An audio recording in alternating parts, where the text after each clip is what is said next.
On raconte, dans les vallées froides du Wyoming, qu'il existe des nuits où le vent transporte plus que du givre, il apporte des secrets. Des secrets si lourds qu'ils changent le destin de ceux qui osent les écouter. Cette nuit-là, en 1889, un homme entendit un bruit qu'il ne devait jamais entendre, et en se levant pour en découvrir l'origine, il ne savait pas encore qu'il venait d'ouvrir la porte à une histoire qui lui arracherait le sommeil, la paix, et peut-être même sa vie. Une femme fuyait. Avec 2 enfants. Et 3 caisses qu'on ne devait jamais ouvrir. Le vent hurlait contre les planches usées de la ferme de 3-5 38 ans, un rancher solitaire qu'on disait trop silencieux pour être tranquille. Ce soir-là, il se réveilla non pas à cause d'un cauchemar, mais d'un thump sourd, suivi d'un craquement léger, presque humain. Ses yeux s'ouvrirent immédiatement. Ce n'était ni un animal errant ni le bois qui travaille. C'était autre chose. Sans hésiter, il attrapa son lanterne à huile, l'alluma d'un geste sûr, puis saisit son revolver déjà suspendu au montant de son lit. Quelques secondes plus tard, manteau sur le dos, bottes aux pieds, il quitta sa chambre et descendit dans le silence glacé de la maison. Dehors, la nuit avait avalé le ciel. Ni lune, ni étoile, seulement un tapis de nuages lourds. La lumière de sa lanterne traçait un mince chemin dans les herbes sèches mordues par le gel. Chaque pas résonnait dans le sol durci, chaque souffle semblait suspendu. 3 contourna la grange, et soudain la flamme révéla une silhouette. Une femme. Accroupie près d'une charrette usée, sa chevelure noire collée à ses joues trempées. Son manteau était trop mince, ses doigts rouges de froid agrippés à une des 3 caisses de bois. Derrière elle, 2 enfants, une fillette de 6 ans, un garçon d'une dizaine d'années, emmitouflés dans de vieilles couvertures. Ils ne pleuraient pas. Ils regardaient seulement. De grands yeux silencieux. Trop silencieux. 3 avança, la lanterne levée. « Qui êtes-vous » demanda-t-il d'une voix calme mais ferme. La femme ne sut pas, ne supplia pas. Elle leva simplement les yeux, 2 yeux fatigués, résignés. « Pouvez-vous nous conduire jusqu'à la ville » La question frappa 3 comme un coup de poing. Il regarda les caisses, les enfants, puis la femme. 5 miles dans le noir. Qui marche avec 2 enfants et 3 caisses en pleine nuit glacée ? Vous comptiez y aller à pied ? Oui, murmura-t-elle. Il la scruta longuement. Elle ne tremblait pas. Ne mentait pas. Ses gestes, la manière dont elle posait la main sur l'épaule du garçon, dont elle protégeait la fillette du vent, ça ne ressemblait ni à une voleuse, ni à une menteuse. Il montra les caisses. Qu'est-ce qu'il y a là-dedans ? Elle répondit sans détour, tout ce qui mérite d'être sauvé. C'est tout ce que je dirai. Un silence très long s'installa. Puis 3 hocha la tête. Je vous y conduirai. Mais seulement si vous promettez de revenir ici. Elle resta un instant interdite par le mot « revenir ». Puis acquiesça. Je m'appelle Maria. 3-5 aides, répondit-il. Il prit la poignée de la charrette, la souleva comme si elle ne pesait rien, et conduisit la petite troupe à l'intérieur de sa maison. Il alluma le feu, mit de l'eau à chauffer. Les enfants s'enroulèrent près de la cheminée sans un mot. Maria resta assise, droite, les mains crispées. 3 finit par dire « Je vous conduirai à l'aube ». Merci, répondit-elle doucement. Il l'observa longuement. Vous fuyez quelque chose, Maria. Et parfois, 5 miles dans la nuit, c'est mieux que de rester là où l'on est. Elle baissa les yeux. Merci de ne pas me demander pourquoi. Le reste de la nuit passa dans un silence étrange. Un silence qui n'appartenait pas au danger, mais au commencement de quelque chose. À l'aube, ils prirent la route. Le froid mordait les joues, les chevaux soufflaient de nuages de vapeur blanche. 3 tenaient les rênes d'une main, la lanterne de l'autre. Maria, enveloppée dans une vieille couverture, fixait l'horizon sans parler. Les enfants dormaient à l'arrière. 3 rompit le silence. Votre mari, où est-il ? Mort. Puis, après un silence trop lourd, et s'il était vivant, ce serait pire. Il comprit aussitôt qu'il ne fallait pas creuser. Certaines douleurs n'ont pas besoin de mots. Les arbres s'étaient resserrés, leurs branches comme des doigts noirs au-dessus d'eux. Les lueurs de la ville apparaissaient enfin, pâles, lointaines. Il ralentit le cheval près d'un ruisseau glacé. « On va faire une pause ici, dit-il. » Ce qu'il ignorait encore, c'est que cette pause changerait tout. Parce que dans quelques secondes, quelque chose allait surgir du bois. On dit qu'un secret ne pèse vraiment que lorsqu'il commence à se défendre lui-même. Et ce matin-là, Maria allait découvrir que ceux qui voulaient l'empêcher de parler étaient déjà plus proches, plus puissants et plus déterminés qu'elle ne l'imaginait. Maria hocha la tête sans répondre immédiatement. 3 descendit du wagon, vérifia les chevaux, puis s'étira lentement, les muscles raidis par la route. Maria resta assise un long moment, comme si elle hésitait encore à laisser le semblant de sécurité qu'offrait le siège. Finalement, elle se leva, posa pied à terre et avança vers le ruisseau qui murmurait doucement à côté d'eux. Elle s'agenouilla, plongea ses mains dans l'eau glacée et se passa le visage, laissant s'échapper un souffle tremblant. La lanterne posée sur le bord du chariot vacillait, éclairant faiblement ses traits amaigris. Pas par l'âge, mais par l'usure. Par la fuite. Par la peur. Elle contourna le wagon et souleva lentement le couvercle d'une des caisses. Les gonds grincèrent, un bruit discret, presque étouffé par le vent. À l'intérieur, des liasses de documents, des lettres ficelées, un registre usé, un passeport défraîchi. Sous ces papiers, un petit sac entrouvert révélait l'éclat sourd de pièces d'or. Et un dossier, certaines pages marquées de noms écrits à la main, avec une précision presque douloureuse. Elle souleva légèrement la première page, son regard se figea. Puis elle referma brusquement la caisse en réalisant que Troy ne la quittait pas des yeux. « Je ne vole pas, dit-elle d'une voix douce mais ferme. Tout ça, m'appartient. Ou appartient à ceux qui n'ont jamais eu la chance de le garder. » Troy s'avança, calmement. « Je n'ai rien dit. Mais vous y avez pensé. »« Je pense beaucoup de choses, répondit-il. Mais aucune n'a plus d'importance que ces enfants qui dorment là derrière. Et ce que vous transportez, Maria, c'est bien plus lourd que du bois. » Elle baissa les yeux, referma le verrou de la caisse. « J'ai besoin de quelques jours. Juste assez pour finir ce que j'ai commencé. Après, je disparaîtrai s'il le faut. » Troy secoua légèrement la tête. « On verra ça après la ville. » Il l'aida à remonter. Elle lui jeta un regard bref, chargé d'une méfiance mêlée à un début fragile de confiance. Puis le wagon reprit sa route, ses roues grinçant sur le gravier comme une mémoire qui refuse de se taire. La petite ville de Dry Creek s'éveillait à peine lorsque Troy conduisit le chariot le long de la rue principale. Des lanternes brillaient derrière quelques fenêtres, la forge dormait encore, et des chats filaient dans les ruelles étroites. Il s'arrêta devant la chapelle blanche à l'extrémité du village. « On commence ici, dit-il. » Maria descendit sans réveiller les enfants, observant les maisons avec une prudence palpable. Troy frappa à la porte. Elle s'ouvrit immédiatement. Le révérend Alistair Whitlock, homme mince aux cheveux gris et au regard affûté, apparut. Son visage sévère s'adoucit en voyant Troy. « Eh bien, saint ou pécheur aujourd'hui ? » « Ni l'un ni l'autre, répondit Troy.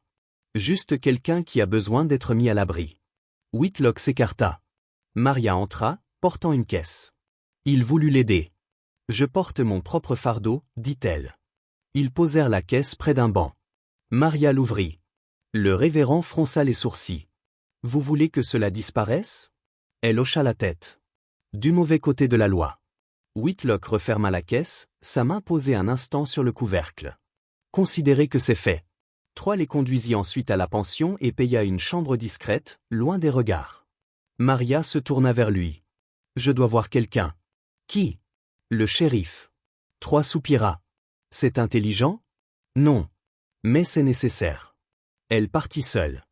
Il attendit dehors, les bras croisés, observant la rue comme un homme qui devine la tempête avant qu'elle n'apparaisse. Les heures passèrent. Puis Maria réapparut enfin.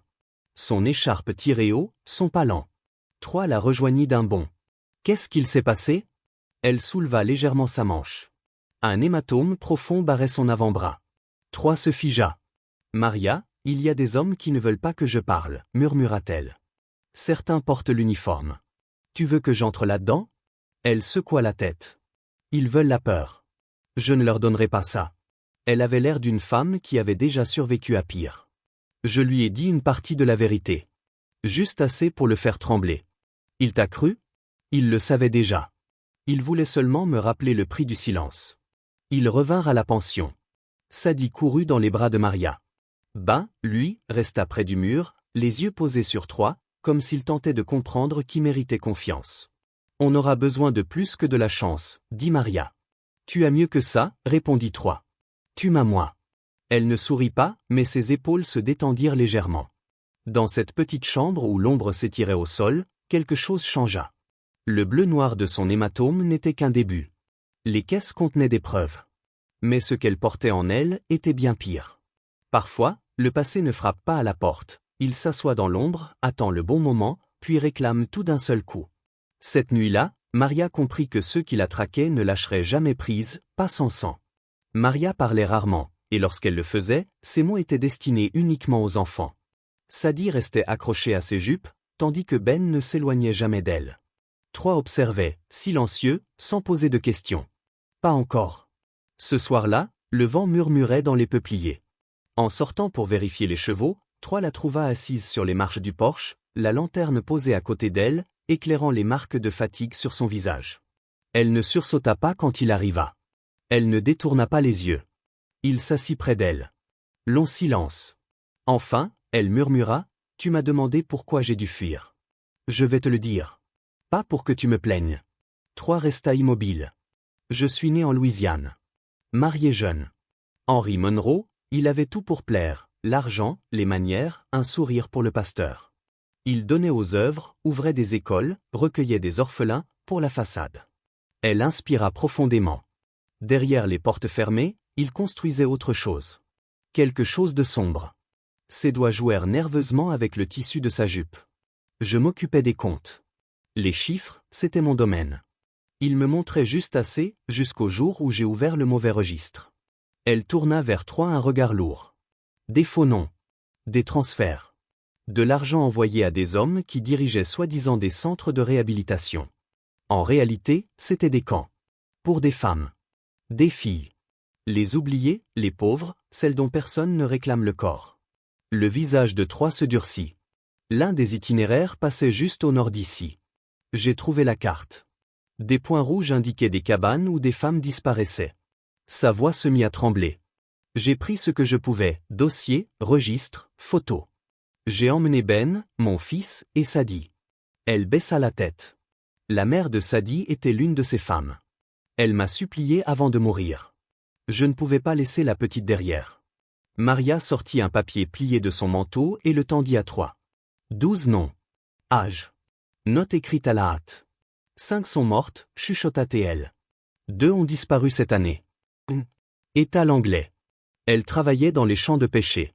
Tu la connaissais. 3 se rappela État. Sourire vif. Disparu sans un adieu. Pourquoi ne t'ont-ils pas arrêté? Demanda-t-il. Parce que je ne suis pas encore invisible. Si je disparais avant de témoigner, avant que la cour voie les preuves, alors tout s'éteint avec moi. Ils n'ont pas besoin de me tuer. Ils ont seulement besoin de me faire taire. Un bruit déchira la nuit. Des sabots, rapides, fugaces. 3 se leva d'un bond, main sur son revolver. Ce n'est pas un des nôtres, murmura-t-il. Il scruta la lisière des arbres. S'ils reviennent, je ne poserai pas de questions. Maria resta sur les marches, bras serrés autour d'elle. Puis elle disparut quelques instants à l'intérieur. Quand elle revint, elle portait une des caisses. Elle la posa entre eux et l'ouvrit. À l'intérieur, des photographies en noir et blanc, des visages épuisés, une carte dessinée à la main, marquée de cercles rouges, des lettres attachées avec de la ficelle, toutes fermées, jamais lues. 3 regarda la caisse, puis Maria. On gardera tout ça en sécurité, dit-il. Et on te protégera. Toi et les enfants. Elle baissa la tête. Je n'ai jamais fait confiance à un homme armé. Mais pour la première fois, je n'ai pas peur du tien. 3 gardait ses yeux sur les bois. Bien. Parce que j'ai assez de balles pour m'assurer que le prochain qui approche n'aura pas le temps de regretter. Une semaine passa sous le soleil cassant de la fin d'automne. 3 partaient chaque matin à l'aube, prenant la direction des bois du Nord. Là où passait la diligence du télégraphe. Déguisé sous un vieux manteau, il avait envoyé des copies des documents à un ami à Denver, ancien enquêteur qui lui devait des dettes anciennes. Aucune signature, aucune adresse. Seulement une marque qu'ils utilisaient autrefois, un cheval marqué d'une flamme. Au ranch, la vie reprenait un semblant de rythme. Maria recousait des vêtements, balayait le porche. Ben apprenait à manier une corde. Sadie guidait un poney autour du corral, d'une voix douce. Leur rire restait court, hésitant, mais réel. Puis un matin, alors que 3 fendaient du bois, un cavalier apparut. Grand. Bottes propres. Gants noirs. Lucius Monroe. Le demi-frère. Le serpent au sourire poli. Il descendit de cheval comme s'il était chez lui. Sœur par alliance. Quel long voyage pour toi, lança-t-il. Maria se raidit. Qu'est-ce que tu veux, Lucius? Récupérer ce que mon cher frère a oublié. Tu es parti si vite, tu as peut-être emporté quelque chose qui ne t'appartient pas. 3 se plaça entre eux. Elle n'a rien pour toi. Lucius sourit. Tu joues encore au héros, 5 aide? Tu sais, un seul appel au shérif et tout bascule. Ici, les gens disparaissent facilement. Il remonta en selle. Je lui laisse 2 jours. Après, ce ne sera plus une discussion. Cette nuit-là, Troy plaça son fusil près du lit. Il vérifia les fenêtres, les portes, les verrous. Il ne dormit pas. Maria non plus. Elle resta à la table de la cuisine, une bougie presque consumée, écrivant 2 lettres, une pour Ben, une pour Sadie. Glissées au fond d'un tiroir. Au matin, ils avaient pris une décision. Il existe des décisions qui ne sauvent pas une vie, elles en réveillent une. Et au moment où Maria et Troy quittèrent Dry Creek, ils comprirent que fuir n'était plus suffisant. Il fallait se battre ou mourir en silence. Ils ne partaient pas pour disparaître, mais pour affronter ce qui devait l'être. Maria devait porter les documents jusqu'au juge fédéral de Carvey's Bluff, une ville 2 jours à l'est où l'influence de Gray s'étendait moins. Ils emballèrent peu de choses. Troy prépara les chevaux. Les enfants ne posèrent presque aucune question. Peut-être n'avaient-ils plus besoin de réponse. Alors que Maria serrait les dernières sangles des sacoches, Troy se tenait près d'elle, silencieux. Finalement, il murmura. « Si tu pars, je ne sais pas quelle raison j'aurai d'ouvrir ce portail demain matin. » Maria leva les yeux, doux mais déterminée. « Je ne fuis pas, Troy. Je termine ce que j'ai commencé. Et je reviendrai, si tu veux encore de moi. » Il ne répondit pas, mais prit sa main, refermant ses doigts rugueux autour des siens, assez longtemps pour sceller une promesse sans mots. Carvey's Bluff vibrait sous la tension sèche de la fin d'automne. La poussière tournoyait le long des trottoirs de briques, et le grand tribunal dominait la rue principale, ses marches de pierre polies par des décennies de pas hésitants, coupables ou désespérés. Ils arrivèrent à l'aube. Les enfants furent confiés à un ami sûr en dehors de la ville. Maria avançait, enveloppée d'un châle emprunté, ses cheveux tirés en arrière, le visage pâle mais ferme. Troy marchait à ses côtés, solide, chaque geste chargé d'une vigilance silencieuse. À l'intérieur, ils présentèrent les documents à un greffier fédéral, qui les mena presque aussitôt dans une salle annexe. Là, le juge Silas Reed les attendait, un homme âgé, dos droit, regard fatigué mais lucide. Maria posa la caisse devant lui. « J'ai des noms, des registres, des contrats de travail illégaux. Ces femmes, beaucoup sont portées disparues. Certaines sont mortes. » Reed souleva la première page. Ses sourcils montèrent. « Où avez-vous obtenu cela? » « Ils appartenaient à mon défunt mari. Je les ai pris en fuyant. » Avant qu'il ne puisse en dire davantage, la porte s'ouvrit. Lucius Gray entra. Lisse comme l'acier poli, manteau impeccable, col amidonné, cheveux parfaitement coiffés. Derrière lui, un adjoint du shérif, badge trop brillant, regard trop vide. « Votre honneur, » commença Gray avec un sourire faux, « je crains qu'il n'y ait eu un terrible malentendu. » Il désigna Maria. « Cette femme est instable. Elle a volé des documents privés et invente des accusations insensées. Elle souffre de troubles depuis des années. » La mâchoire de Maria se crispa. Troy fit un pas en avant, mais elle posa une main sur son bras. « Je ne suis pas instable, » déclara-t-elle calmement. « Je suis un témoin. » Le juge Reed les observa longuement, les documents toujours en main. « Avez-vous une pièce d'identité, Madame Monroe ?» Maria baissa les yeux. « Non. J'ai tout perdu en fuyant. » Gray eut un sourire léger. « Comme par hasard. » L'adjoint ajouta. Elle est recherchée pour vol de biens appartenant à la succession de son mari. 3 comtés l'ont signalé. Le silence tomba comme de la cendre. Le juge feuilleta les pages lentement, son expression se durcissant. Puis il dit, « Je ne rends aucun jugement aujourd'hui. C'est une salle d'audience, pas un tribunal. Ces accusations sont graves et nécessitent un examen complet. » Il se tourna vers le greffier. « Enregistrez tout. Audience dans 2 jours. » Gray blêmit. « Votre honneur, ma cour, coupe aride. Vous parlerez dans 2 jours. » Dehors, l'air semblait plus mince. Troy ne parla qu'après 3 rues parcourues. Il nous attendait. Il a tout orchestré. Maria hocha la tête, tremblante mais digne. Il veut enterrer les documents et m'enterrer avec. Ils ne restèrent pas pour une seconde chance.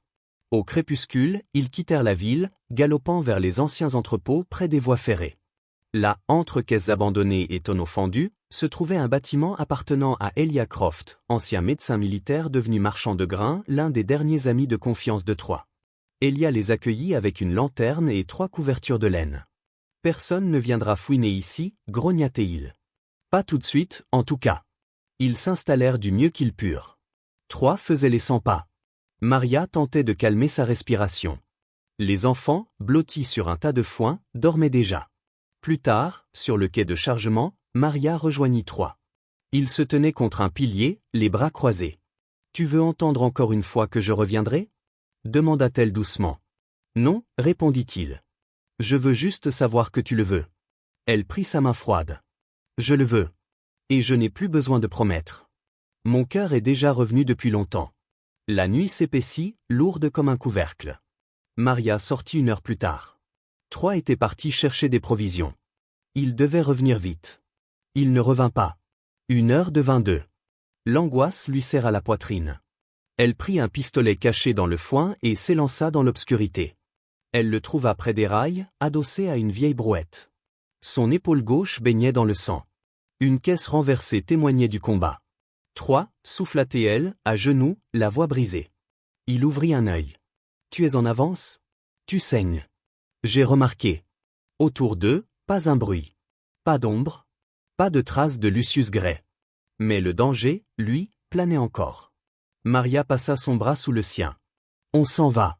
Maintenant. » Et dans la nuit noire, elle porta l'homme qui l'avait sauvé, avant que la guerre ne commence vraiment. Il y a des nuits où le destin ne frappe pas, il s'effondre dans vos bras, couverts de sang et de silence. Et ce soir-là, Maria comprit qu'elle ne sauverait pas seulement un homme mais tout ce qu'il représentait. Il lui fallut presque toutes ses forces pour ramener Troy à l'intérieur de l'entrepôt, jusqu'au lit de fortune fait de paille et de couverture. Là, elle déchira la chemise maculée, révélant une plaie béante sur son épaule, profonde, mais nette. Ses mains tremblaient lorsqu'elle versa du whisky sur la chair déchirée. Troy ne poussa pas un cri, mais sa mâchoire se crispa comme si elle allait se briser. « Je suis désolée, murmura-t-elle, pressant un tissu contre la blessure. Tout ça ne serait jamais arrivé si tu n'avais pas essayé de nous protéger. J'ai amené le danger ici. Toi et les enfants. » Troy inspira, lentement, douloureusement. « Non. Tu n'as rien amené du tout. » Il saisit sa main, glissante de sang. « Tu n'es pas une tempête, Maria. Tu es ce qui a enfin donné un sens à tout ce chaos. » Des larmes montèrent dans ses yeux. « Tu vas encore dire quelque chose de beau en te vidant de ton sang. » Il eut un demi-sourire. « J'ai le chic pour choisir mes moments. » Elle tenta de rire, mais ce fut un sanglot qui s'échappa. Son regard rencontra celui de Troy, brûlant dans la lumière vacillante. « Tu n'as pas apporté le danger, Maria. Tu as apporté une raison. Quelque chose qui mérite qu'on saigne. » Elle se pencha, effleurant son front du bout des doigts. « Toute ma vie, j'ai fui. Des lieux, des visages, de moi-même. » Troy ferma les yeux un instant. « Arrête de fuir. » Alors elle posa son front contre le sien. « Je suis fatiguée de courir. » Ses lèvres trouvèrent les siennes, pas dans la hâte, mais dans la certitude. Un baiser solide, enraciné, qui ne promettait pas un avenir parfait mais un avenir vrai. Lorsqu'elle se recula, sa main se posa sur sa poitrine, juste au-dessus du cœur qui ralentissait. « Peu importe combien de temps il faudra, chuchota-t-elle. Je mettrai tout en lumière. Les noms. Les papiers. Les mensonges. Je les traînerai au soleil s'il le faut. » Les doigts de Troy effleurèrent les siens. « Et quand ce sera fini ?» Elle baissa les yeux vers lui, brisé, ensanglanté, mais vivant. « Alors si j'ai encore un endroit à appeler chez moi, ce sera là où tu seras debout. » Dehors, le vent souleva la paille du plancher. Au loin, un train gémit dans la nuit. Mais dans ce recoin de poussière et de sang, quelque chose prit racine, quelque chose qu'aucune tempête ne pourrait arracher. Le vent du printemps glissait doucement sur le ranch Saint-Ed, faisant plier les jeunes fleurs sauvages que Maria avait plantées près du porche. L'air sentait la terre humide et l'herbe nouvelle, l'odeur d'un recommencement. 3 mois s'étaient écoulés depuis le procès. Lucius Gray avait été arrêté pour conspiration, obstruction et homicide involontaire. Les preuves que Troy avait fait envoyer à Denver avaient tout déclenché, les noms, les lettres, les registres recoupés avec les déclarations de famille et de survivantes. Maria avait témoigné. Sa voix, autrefois étranglée par la peur, était devenue droite, nette, implacable. Le tribunal l'avait entendue et crue. Son nom fut lavé. Elle ne retourna pas en ville. Elle n'en avait plus besoin. Maria resta au ranch. Elle prit la chambre à l'étage, même si personne ne l'appelait la chambre de Maria. Elle faisait simplement partie de la maison, comme elle faisait désormais partie de la vie qui s'y déroulait. Les enfants, Sadie et Ben, dormaient dans la petite pièce voisine, leur rire remplissant l'air plus souvent qu'avant. Troy travaillait désormais au bureau du comté, et 1 mois plus tard, le juge signa les papiers. il devenait le tuteur légal des 2 enfants. Maria passait ses matinées près de la clôture, cultivant son jardin. Le soir, elle écrivait dans un vieux carnet, non plus des récits de fuite, mais les histoires des femmes qui n'avaient jamais pu s'échapper, les noms qu'elle refusait de laisser disparaître. Un après-midi calme, alors que le soleil déclinait derrière la grange, Maria rejoignit Troy sur le porche où il graissait la selle. Elle resta un moment immobile, puis dit doucement. « Tu peux nous conduire en ville ?» Troy leva les yeux, l'ombre de son chapeau cachant à moitié son sourire. « Seulement si tu promets de revenir à la maison. » Avant qu'elle ne réponde, Sadie surgit de la maison en attrapant sa main. « On peut monter à côté de toi cette fois ?» Ben arriva en courant, déjà en train d'enfiler ses bottes. « Moi, je prends la place devant. » Troy se redressa. « Vous deux, à l'arrière. La route est trop cahoteuse pour faire les malins. » « Mais elle est plus douce quand Maria monte avec toi, » protesta Sadie. Troy marqua une pause, lança un regard à Maria. « Alors on la rendra encore plus douce, » dit-il en les guidant vers le chariot. Le trajet vers la ville fut paisible. Les chevaux avançaient dans l'herbe ondulante, et Maria, assise près de Troy, laissait le vent jouer dans ses cheveux. Elle se retourna une fois. Le ranch disparaissait doucement derrière eux, avalé par les vagues dorées des prairies, mais cela ne ressemblait pas à un départ.